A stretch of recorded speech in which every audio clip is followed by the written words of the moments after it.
मूळव्याधाच्या कारणांचा वेध घेतला ना तर बैठ्या स्वरूपाचं ज्यांचं काम आहे, मानसिक ताणतणावाचं ज्यांचं काम आहे, ज्यांची शिफ्ट ड्युटी असते, अत्यंत उष्ण जागेमध्ये ज्यांना खूप वेळ काम करावं लागतं, कॉम्प्युटर किंवा ऑफिस वर्क असलेले, एकाच जागी जास्तीत जास्त वेळ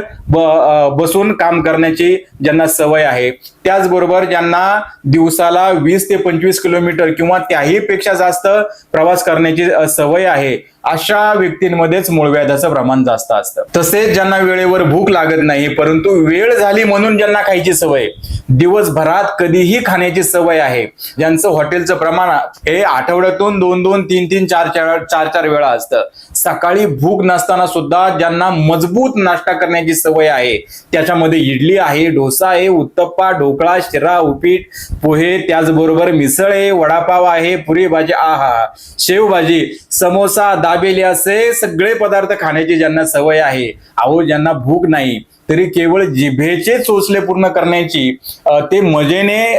या सर्व गोष्टी खात असतात, अशा सर्व व्यक्तिमत्वांसाठी हा आजार पाप स्वरूपात आलेला आहे असं म्हटलं तर ते चुकीचं ठरणार नाही.